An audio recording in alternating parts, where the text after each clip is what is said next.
Comment impliquer les élèves pour donner du sens aux apprentissages? Les sciences cognitives ont identifié 4 facteurs pour que l'apprentissage soit optimal. L'attention, l'engagement actif ou implication, le retour d'information et la consolidation. Les méthodes actives, initiées au début du XXe siècle, favorisent l'implication des élèves, car elles leur permettent d'être acteurs de leurs apprentissages. En effet, avec ces méthodes, les élèves se posent des questions et émettent des hypothèses sur le monde qui les entoure. Ces hypothèses sont ensuite validées ou ajustées, idéalement par leur propre retour d'expérience ou par des retours de leurs pairs ou des enseignants.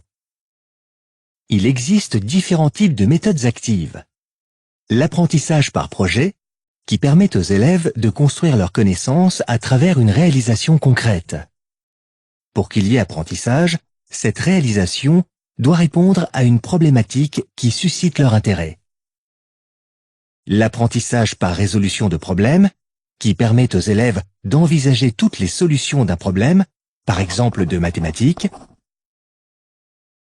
L'apprentissage par étude de cas, qui permet aux élèves d'étudier un cas concret pour pouvoir, par la suite, appliquer les connaissances qu'ils ont acquises à d'autres cas similaires.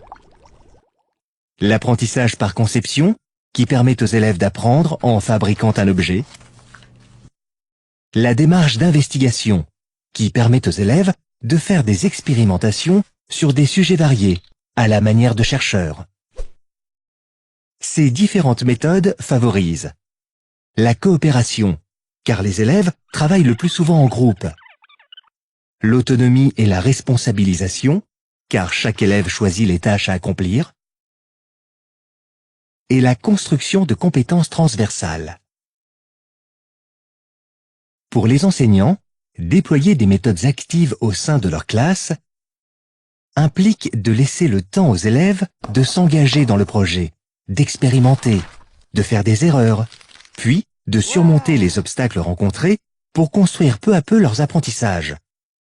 Cela a aussi pour effet de favoriser leur motivation intrinsèque, c'est-à-dire leur envie d'apprendre sans attente de récompense. Cependant, les enseignants doivent également fixer un cadre clair, leur apporter une aide quand ils rencontrent des obstacles et leur faire des retours réguliers. Ils peuvent aussi instaurer des évaluations formatives pendant le projet, ainsi qu'une évaluation sommative à la fin, pour leur permettre de savoir où ils en sont et ce qu'ils ont appris.